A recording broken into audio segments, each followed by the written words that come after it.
there's a whole section in Eat, Pray, Love where I'm talking about my disordered relationship history. And I describe it using the language of addiction. I was using the word junkie and withdrawal, degradation, and shame, and, like rock bottom. But I thought that I was writing metaphorically. Sleep with me, you know you should. Trust the child, it feels so good. Bleed with me, and you'll see that I am all the things you need.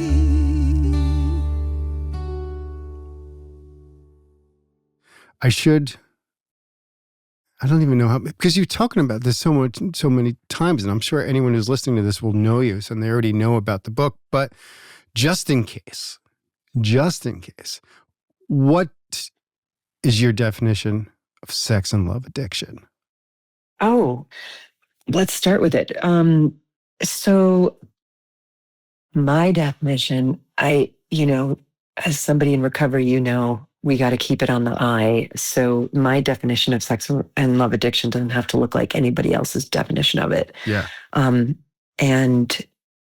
so having said that, for me, what it looks like is a lifetime pattern of using people the way other people use drugs and alcohol.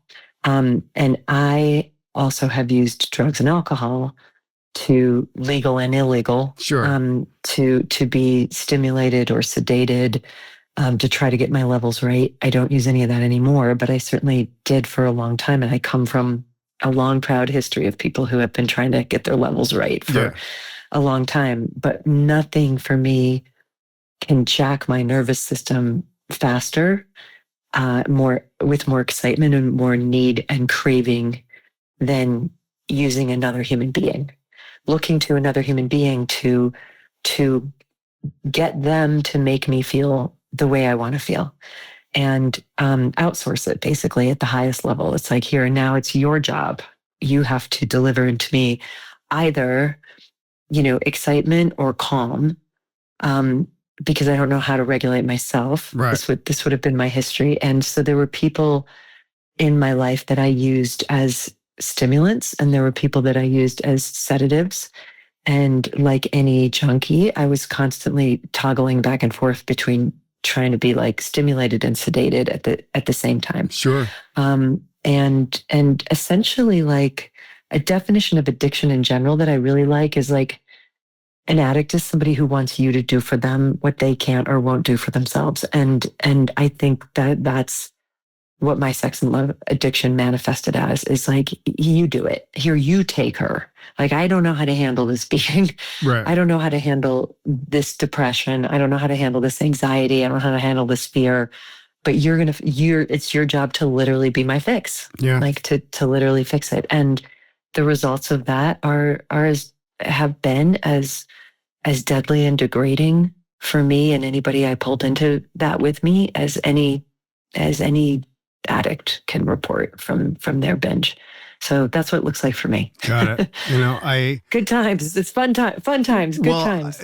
Before we even get to Rhea, when you were going through your relationship history, right, which is very difficult for me to read, because I'm also, writing a recovery memoir at this point too. And I've been in this process of noticing I'm doing 20 months basically of bad recovery, is basically what the book is, kind of before I was doing it appropriately.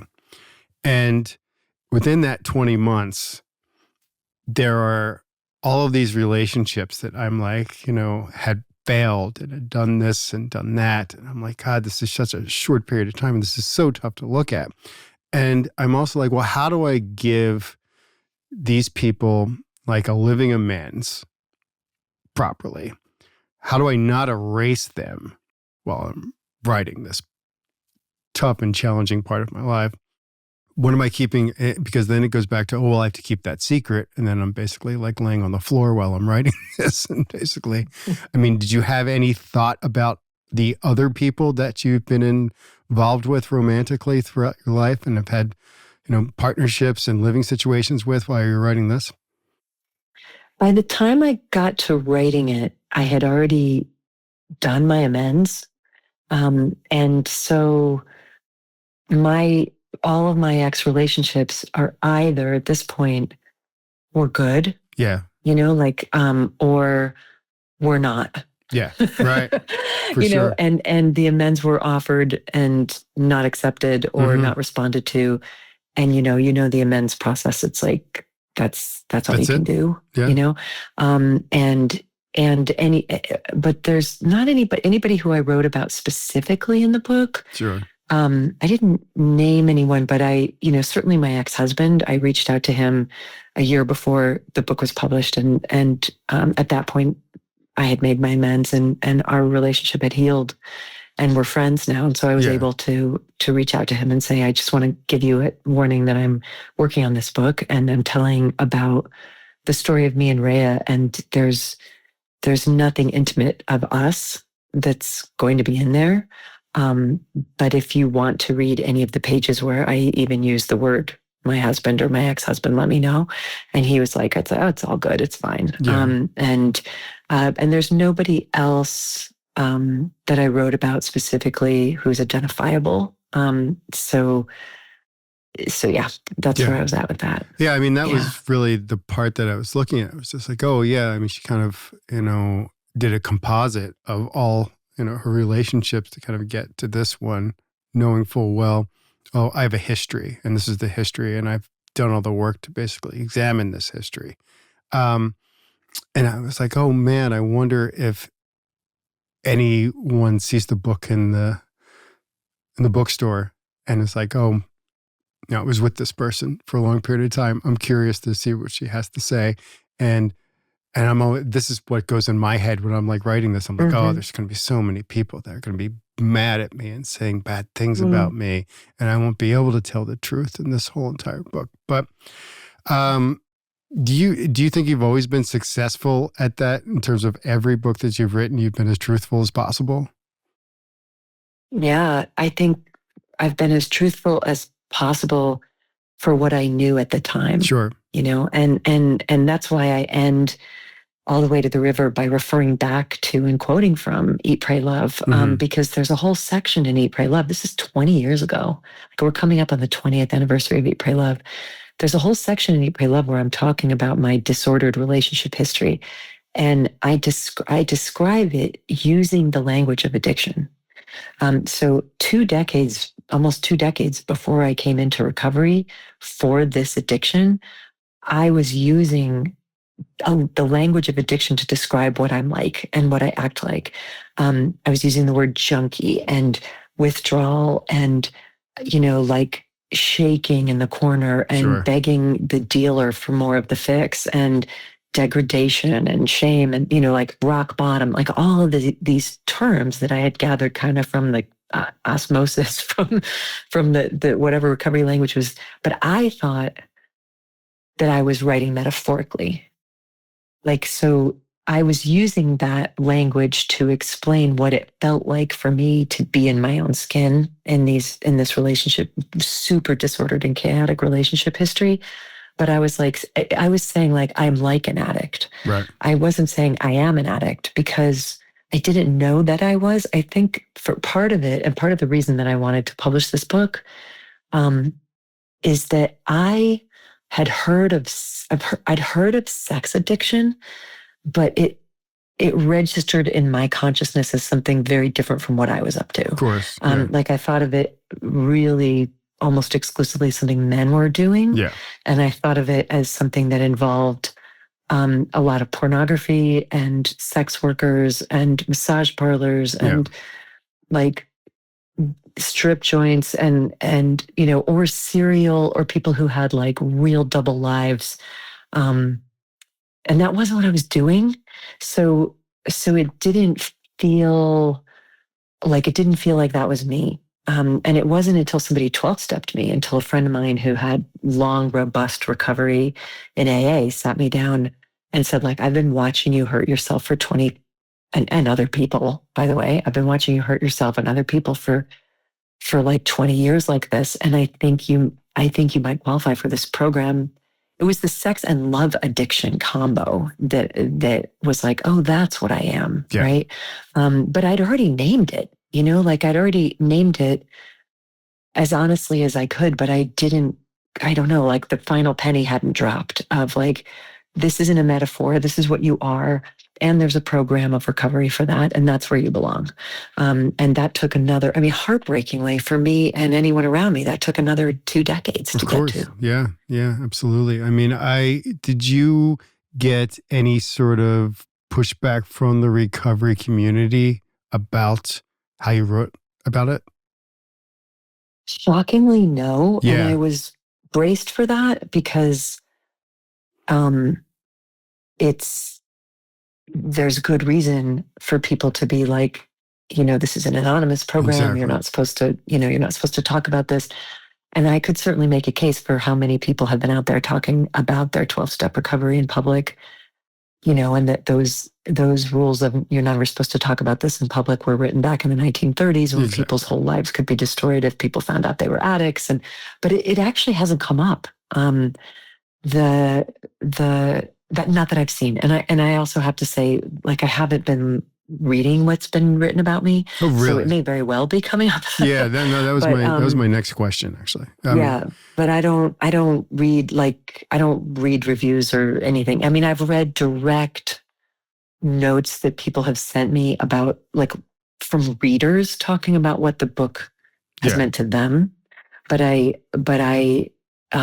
it's way too self-destructive to look at what people are saying about you in public forums. Sure. I won't do that to myself. Because it still would I was hurt? careful to. Oh yeah. Yeah, but you've been doing this for so long. I mean, I figured you'd be kind of immune to all that criticism at this point. No, I wish. It would be lovely to be, but of course not. Like everybody, I shouldn't say like everybody, like many people, I don't like being attacked and criticized.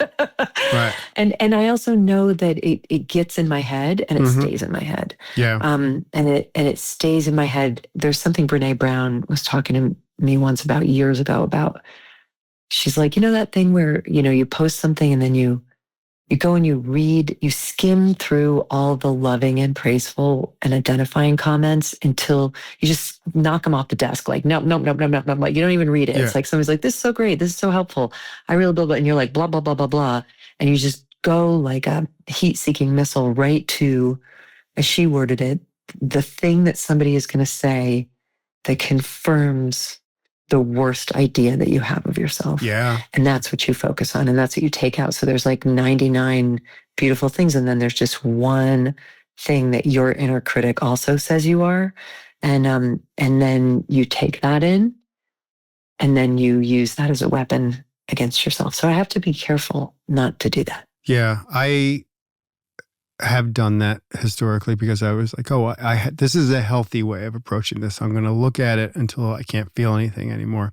And then when I started doing 12-step, I got a God box, that thing where you put everyone's name in it and just chucking names in there, like year 1. And then, year 2, look at it. I'm just like, I can take these people out and putting them back in again, like after a little while, just because, as I feel like that's what I did realize was just the people that are still in there that is basically my inner critic, like the people that are still there. That's the thing that I need to get through, right?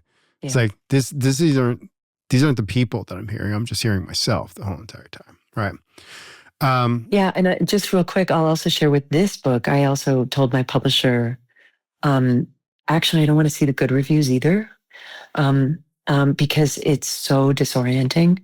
Like I've worked so hard to kind of know who I am, and I don't want to hear my inventory taken even positively, because that's not any better for me, So I was like, I don't want to know. Like the people who I chose to edit it and help me with it are so trusted, and the fellows who I shared it with are so trusted, and we created this thing together, and we're like, here's this thing that's as honest as we can be. And then I'm just not going to look. Yeah. Also, I can't fix it at this point. The book's No, out there, you know? you can't. Yeah, well, maybe a new prologue, basically being like, "Oh man, I shouldn't have done this." But Uh, how about was your program impacted at all while you were writing it or after the book came out? Did it become stronger, or did you have to change meetings? Did you feel like you needed more, less?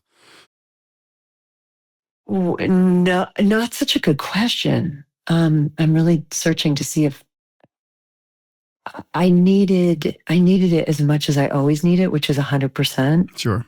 And I don't know if you can do more than 100%. Like this is my lifeline, and those meetings are my lifeline. And the meetings that I'm anchored in my different programs. So I'm in ACA, SLAA, al-anon, and a little bit of CODA, although I feel like that's the next place I'm going to go do more work in. Yeah. But I've been really focused on those three for years. So my meetings, my home meetings I'm so grounded in those meetings. Yeah. I so belong. That's my family. And so it didn't change the vibe in any of those. A lot of the people in those meetings read the book and helped me with the book. Before it was published, or? Before it was published. Oh, okay. Before it was published. Yeah. I was like, can you look in here? I had my sponsor and two of my former sponsors read it. I was like, is there anything in here that could be destructive to these programs that you see? Is there anything here that you feel misrepresented? Is there any place where I spoke broadly and should have spoke more narrowly? Is there, whatever, that manuscript had more hands on it than anything I've ever written, because I mailed it to everybody involved in that book and in that story a year before it came out. And I was like, if there's anything in here that you feel is unfair or untrue, please tell me now so that we can talk about it and work it out. So it really, I don't think it's ever mattered to me more to to make sure that people who I really trusted and loved and admired were reading this and being like, is this okay? That this is going out there. So, but I needed my meetings when I was on the road for the book. And I went to a lot of open AA meetings when I was on the road for the book in towns that I was doing readings in, just because I was like, I just got to put my oxygen mask on. Sure. Just walk into a room and be like, can I just sit down, please, and just be here?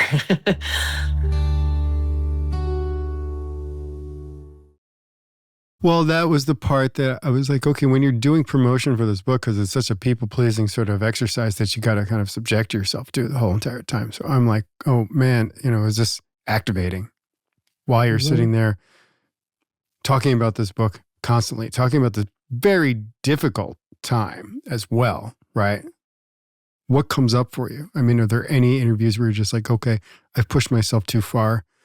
My face is in the furnace again and I got to cool off?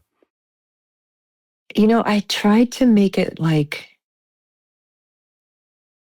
feel like I can talk about this openly here because I'm sure we speak the same language of higher power. This book was such an instruction. My higher power instructed me to write this book.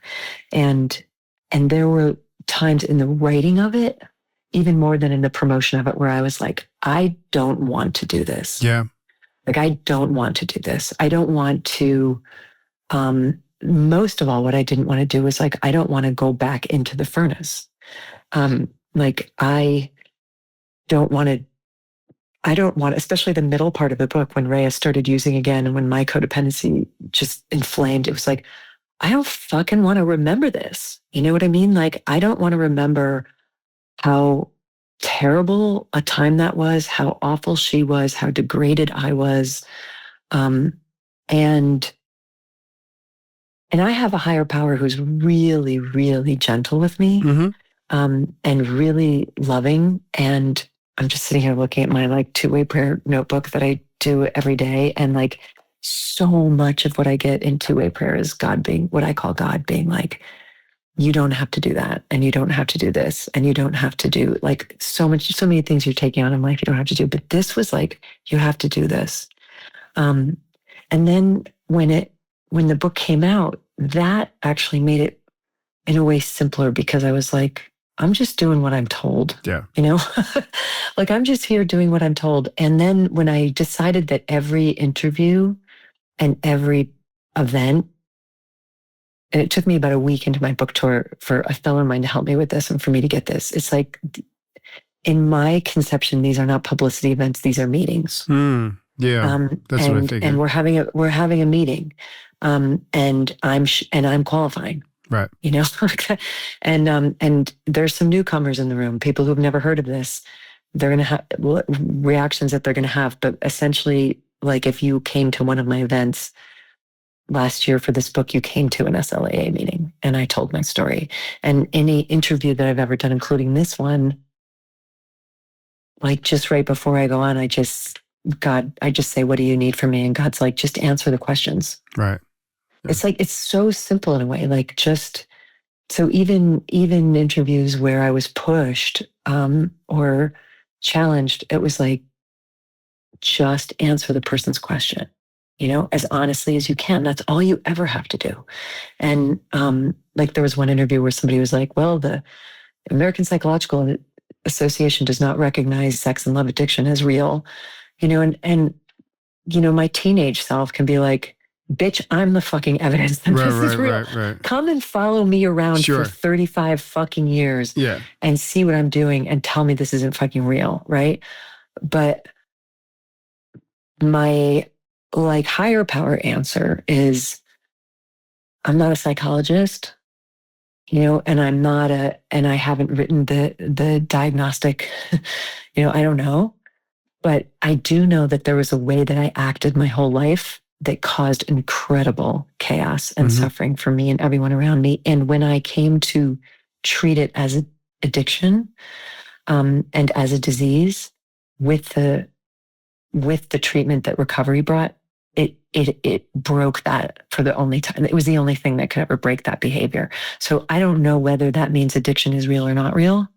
But I know that when I act like I'm a sex and love addict in recovery, my life gets a lot better, and so does everybody else's around me, right? So that's my version of just answer the question like as truthfully and candidly as you can. Yeah. We can get super nerdy recovery here too, because I'm reading it, and like the part that jumped out to me too was when, after the success of Eat, Pray, Love, and you had all this money, and you're basically you're investing in people's company, and you're helping, you know, people with medical bills and stuff. And I'm like, oh, is that some under-earners sort of kind of like living in scarcity sort of shit that I'm picking up here too, along with that? I mean, have you kind of brought that into your recovery as well, just looking at the money portion too? Yeah, I went to some DA and under-earners meetings when I was trying to get my head around the way I act out with money, which I do think is also an extension of my love addiction. Yeah. Like, here, will you love me if I, you know, pay your debts, buy you things, but like, well, what do I have to do to give? What do I have to give for you to love me? But also that lack of worth, that you're not, less scarcity to me than you're not allowed to have this good thing. Okay. Somebody else should have this. You shouldn't have this. You have to give this away because you're not entitled to what you've worked for and earned. And so I did go to some meetings, but honestly, I felt really self-conscious there because I was listening to a lot of people talk about the stories that people were telling in those rooms didn't look like what I was doing. It was a lot of what I was hearing was a lot of people. Anyway, it was weird for me to be like, did anybody else write a best-selling book and you made millions of dollars and then you gave it to all your friends? Yeah. You know, like, and that's not the stories that I was hearing. And not to say it was terminally unique, but just, I think it was a love addict thing more and a codependency thing more. But what I think I did write in the book about finding a fellow in recovery who was in DA recommended me to go to this woman who was working with her, who was a financial advisor who's also a therapist. And so they like treat money stuff from a sort of therapeutic standpoint. I and need that person. so I'm desperately. still working with that person 5 years from now. And like, she's set up all these boundaries around me to prevent me from doing what I do. What are boundaries again? Well, rescuing people, did you ask? What's a boundary? I'm asking because I'm still trying to figure that out. Like I'm still working through how to protect myself without being aggressive, right? Like, I mean, what is being defensive versus being self-protection at this point, right? I think it's, well, first of all, in this case, I can say that we did a bunch of sessions where I just told her my whole money history, like my family's money history and my money history.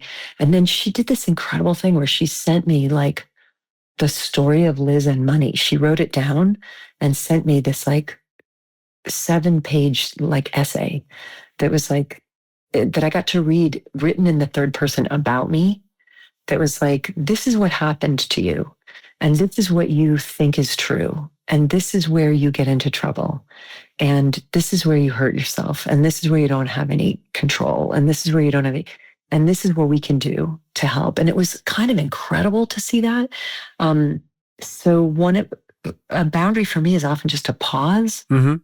Like I'm about to say yes. And what I'll say now to people, like, this is what I hear myself in recovery saying, and I by no means do it perfectly, but I do it more than ever, which is like, I'm constantly saying to people, I'm actively in recovery from a lifetime of codependent behavior and enabling behavior.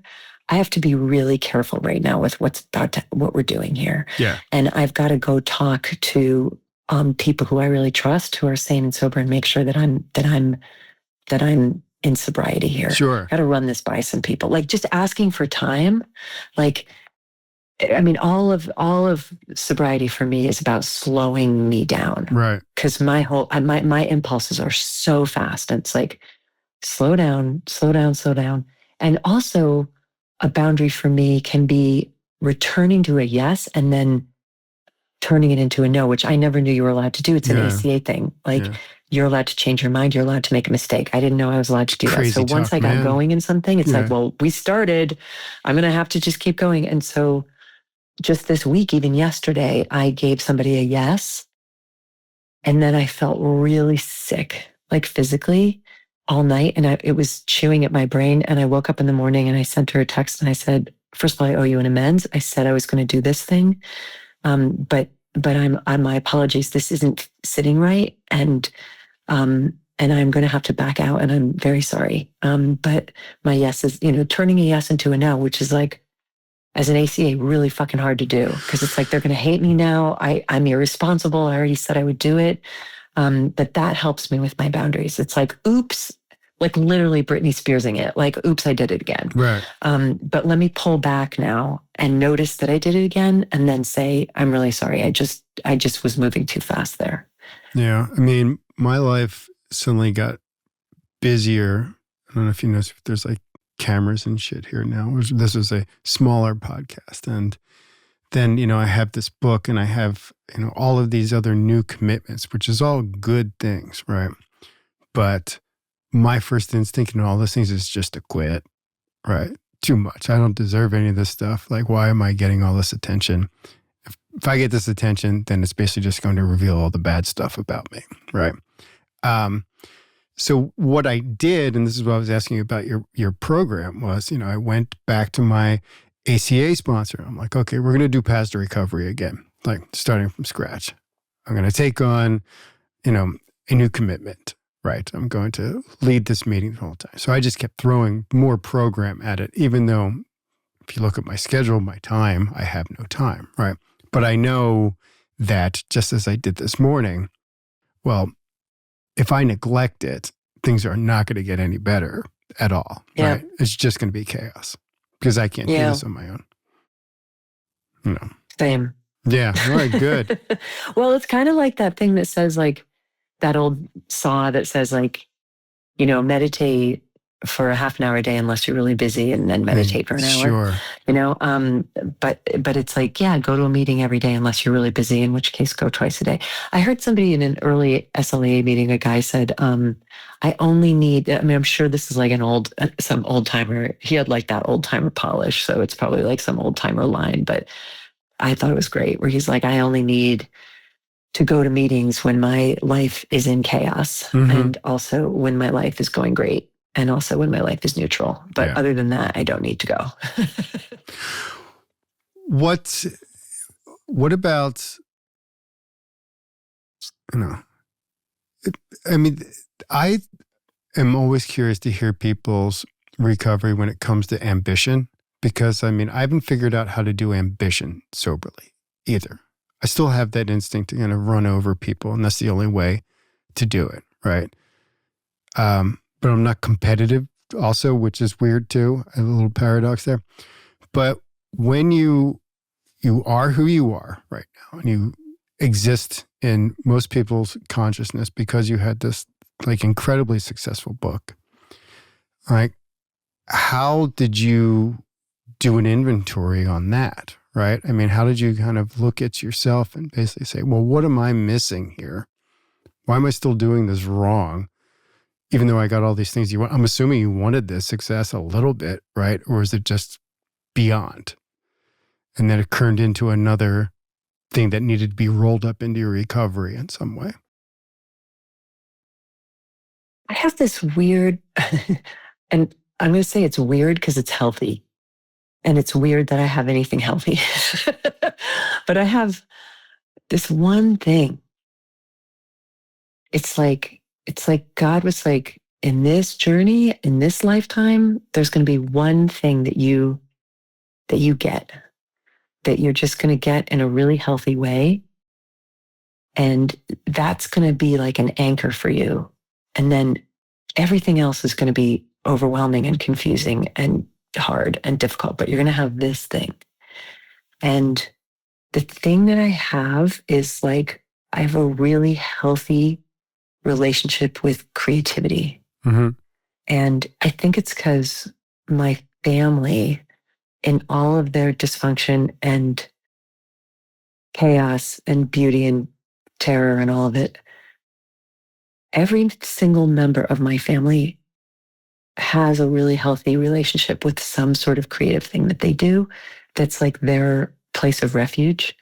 And so one of the aspects of that healthy relationship with creativity, and I don't know where I got this, but I got this at a really early age, is like, this, I'm going to make this thing, and I don't have any power over what the outcome of it is going to be. Yeah. But it is a joy, not just a responsibility, but a joy to create it.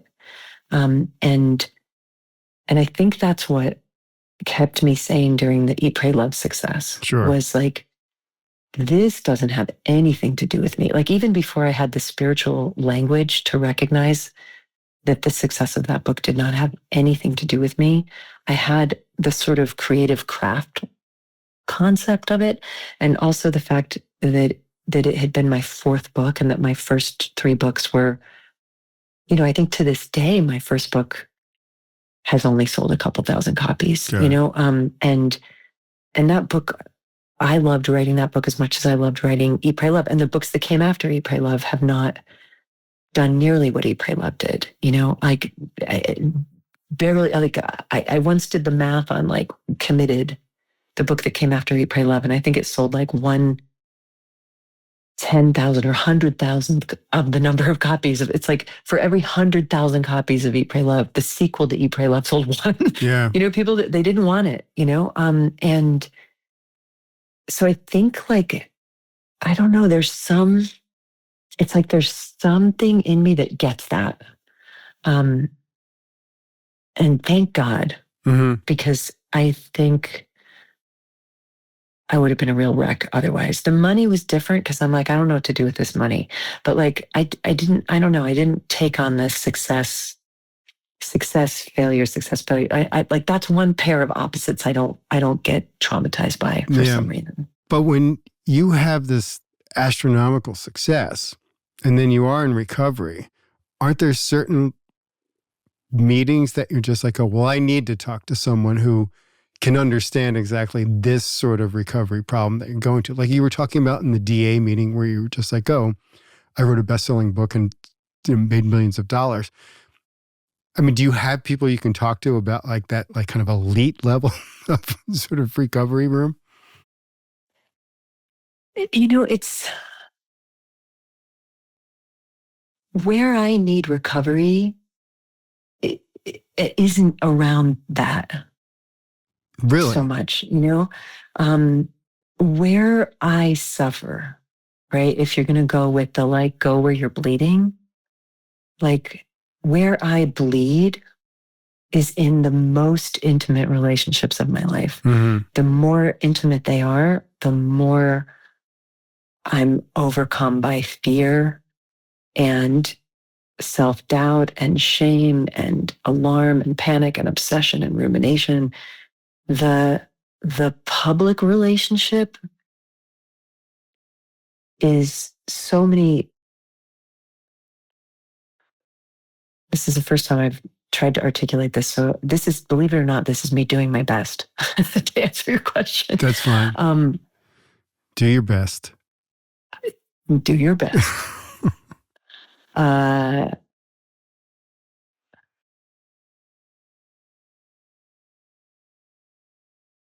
Yeah, I need help with the rooms that I go to. The people in there are suffering from the same thing I'm suffering from. Sure. And what I wrote about in All the Way to the River, where it was tricky at first, was when I would go into a room to talk about something like crushingly intimate and private, and somebody would come up to me who's also in that room after the meeting as a fan. Yeah. See, that's crazy. And that was devastating. Yeah. The first 7 times it happened. Ugh. And it's not anymore, but it was devastating. I'm sure. Because also I was like, are you going to call home and tell your roommate everything I just said? Right. Like, are you going to blog about what are you going to, like, am I safe? Yeah. And as I wrote in the book, the first time it happened, it was like one of my first meetings that I went to where I actually raised my hand and told the truth about what was going on. And it was 2 young women who came up to me in a very like fan way. And I left that meeting in tears, like really traumatized, like in tears and physically shaking. And I remember calling my sponsor and she was so angry on my behalf. Mm-hmm. She was like, that's so fucked up. Like, that is so fucked up. And her anger actually was very healing because it was like, oh, somebody cares about me, and we were new in our relationship. I was new in the program. And her outrage was actually really healing. Yeah. But I did have that higher power that night where I was like, I can't go back, and my higher power said to me, you have very clearly said, you have a choice. You can either protect your privacy or you can get well, but you can't do both. So you're going to have to decide. And then over the years, I've just changed how I handle that. So at first I people pleased through it and felt like awful. And then I got like then I became a real hard ass about it. And I was like, I can't be that person in this room. Please respect my anonymity. And I felt awful. When do you say that? You say that in the beginning, or would it be right before your share? No, I would say if somebody came up, I wouldn't announce, if someone came up to me and outed me, I would say like, please don't come to me like I'm Elizabeth Gilbert. I can't be that person in this room. Sure. I'm Liz G and I'm suffering and I need help and I need anonymity. And please respect that. And, or if I'm in an online meeting and somebody sends me a chat and they're like, your book changed my life, I'd be like, please don't bring that here. Like I just need this meeting the same way you do. Yeah. So then I went through like a righteousness about it. Yeah. And now I've settled into just a total acceptance of it. So when it happens, I just go like, "Oh, thanks. I'm glad my book meant a lot to you, and I'm glad we're both here." How long did that like take? now it's neutralized. Yeah. That took 7 years. Okay, good. Makes sense. But now it's neutralized where it's not like I'm not a victim and I don't have to school you. It's just like whatever. People are going to say whatever they're going to say. I'm just here because I need my recovery. Yeah. What's your favorite recovery book? Your go-to? The Big Book of AA, Okay. which I don't. It's funny that I feel it like kind of sticks in my shirt when I say don't identify as an alcoholic. I'm like, I don't know why you don't. Like, I genetically and environmentally I qualify for it. My addiction it just took a sharp turn and away from alcohol and toward people.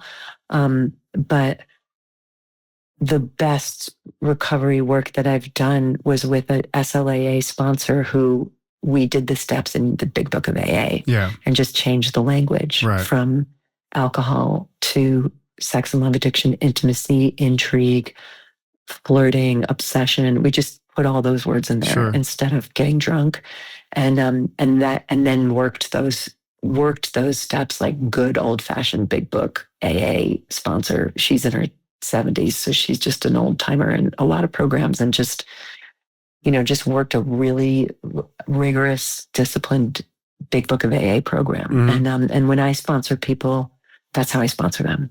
So they may come in for ACA or for al-anon or for Coda, but I sponsor them with the Big Book of AA. Interesting. Because it's like, this shit still works. Did your sponsor know who you were? And like, did she know? She did. Yeah. Yeah, but you get over it pretty fast when somebody's just sitting in front of you in pain. Yeah. Like, it just never, when actually the first sponsor that I had, when I asked her to sponsor me, she was so great. She just said, like, I just want to let you know that I know who you are. And that doesn't have to be part of this, but I just felt like we should put that on not have that be an elephant in the room. And it wasn't. It was like, let's get to work. That's great. How about with sponsees? I mean, do you have to, what's your boundary around sponsees? I mean, if someone asks you for help, I mean, do you like sit there and say, oh, I wonder why they're asking me?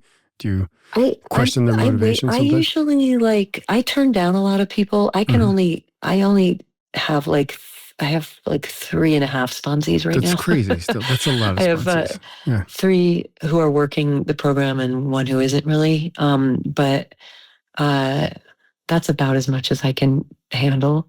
And typically those people have come to me because we go to the same program and we go to the same rooms. And I just follow my intuition on it. I'm like, does this feel like, I've seen them in the rooms, I've heard them talk. Or else I'll just do I do something called step 0 before I start with step 1. And my step 0 is like, for 2 weeks, I'm going to ask you to do a 2-way prayer every day and send me a message of yourself reading it. And I'm going to ask you to do a 10th step every day. I jump right to the 10th step. And I'm like, here's the resentment formula that I do for resentments and fears. Turn one of these over every day and do a 2-way prayer every day. And let's go to a certain number of meetings. And then I just see if they do it, and I tell them right away, like, this is really a test for me to see if you will do these things. Because if you won't do these things, or if you don't like doing these things, I'm not going to be a good match for you, because 2-way prayer and 10th steps are what I base my whole recovery on. And there's probably somebody who will be a better fit. So that's like a sort of trial period. What's your morning routine usually? 2-way prayer is my, God, it's my life. So I wake up and that's the first thing I do every day. And then meditation, and then a morning meeting. There's an al-anon meeting I go to almost every morning. In person? And no, online, because I travel so much. And it's a meeting that used to be in person and then went online, like many. Sure. Yeah. I'm sure you have the same. Yep. That went online during COVID. And thank God it did, because now it's so accessible. It's so great to have it. So that's been my anchor meeting. And then whatever I'm told in two-way prayer, it's like I wake up and God gives me my directions for the day. Mm-hmm. And I do this, I have this little recording I made, which is like me reading the beginning of that 10th step in the big book of AA, like on awakening, that section, like on awakening, we consider the day ahead, and I recorded myself reading it so that when I wake up, I just press it and it's the first thing I hear. And then there's and then I followed that. I spliced it in with like a 5-minute breath meditation, and then a 10-minute metta loving kindness prayer meditation of just a cycle of may I be safe, may I be well. Sure. And then going through the layers of people. So I have about an hour and a half stuff I do before I start my day. Yeah. But if I don't do it, my day I know you get this, but it's like, I really need to do this stuff every day, or else the brain rot, the monsters come back so fast. And all of a sudden I'm like, I don't want to be alive anymore. Right. And I'm like, what? Where'd that come from? Yeah. Do you do 10 step at night, or do you do? And I do it. Well, I do my resentment and fear inventories as they arise. Got it. So I do them on the spot. Yeah. And I have a friend, one of my favorite fellows, we call it our favorite sport. And I just call him up and I'm like, I got to leave you a message on WhatsApp. Got a fresh one, got a fresh hot resentment. Sure. Fresh hot, piping hot, right off the presses. Yeah. And I'm going to turn it over right now. Cause I don't want to carry this around for another minute. Yeah. So it's instant resentment inventory. Yeah. Yeah. And I also do Byron Katie worksheets that help me break down a lot of my beliefs. It's not program approved, but it's definitely adjacent. And I find that it really, if I'm what am I believing right now that's causing me this much stress? Right. And then I break that down with her questions. Yeah, I do my fear list before I do my gratitude. Is it just right? Mm-hmm. Whatever the most, the sharpest fear is, and then I go right to gratitude to try to neutralize it a little bit. That's smart. Thanks. Yeah, it's a good routine. That's a good one. That's a good one. I like that. But yeah, I do my daily, I don't do, I sometimes work in a Courage to Change, or one day at a time in Al-anon. But a lot of my daily readers, I do a lot of stoicism. I do Pema Chodron. I do I Thich Nhat Hanh. I do all of that stuff because I'm my recovery program needs all of these happening at once. It needs it needs everything. Yeah. But can I share with you something Sure. that I think is incredible? So when I came in to the rooms the second time, I tried SLA once, and then I was like, I don't think I need this. And then I went out and picked up another qualifier and shot myself in the head again. And then I was like, oh, maybe I need this. Yeah. But when I came in for real, and when I think about how many professionals I had in my life how many professionals, I had 2 therapists. One was a personal therapist, and I had a couples therapist basically on retainer because I was constantly coming in. I mean, the last time I came in with him, I had this new person with me, and he literally laughed. He was like, who do we have today, Liz? Who are we? Oh, wow. Literally, who's the same the new couple person? Therapists for different partners like that? Yeah. And when and I'm friends with that couples therapist, and I don't go to him anymore, but I saw him, we went out for coffee because I was in his town, and I was like, hey, Mark, did you ever have anybody else who brought you 3 different people over the course of 15 years? And he was like, nope. That was a Liz Gilbert special, that one. He's like, it was always so interesting though, because they were always so different. Right. He's like, I was always like, and I was like, yeah, I was casting a wide net. I was like, will this work? Will this work? Will this work? Let me try the opposite of the last thing. But anyway, I had these therapists. I was working with ayahuasca. I had an ayahuasca shaman. I had a women's intuitive health person I was doing stuff with. I had spiritual advisors. I had like so many people on staff, basically. Sure. Like, who else? It was body work, like trauma work. Like I could have probably counted like 8 people that I was paying, that a hormone therapist, doctors. I had a Xanax prescription. I had a Zoloft prescription. Mm-hmm. I had sleeping pills prescribed, none of which I thought was at all problematic, but I was just like, this is what I need. Plus aside from the fact that I was drinking. So it's like all of that. It was like a raft of people keeping me afloat. Yeah. And as I continued this like rigorous recovery program, like one after another, those people dropped away. Sure.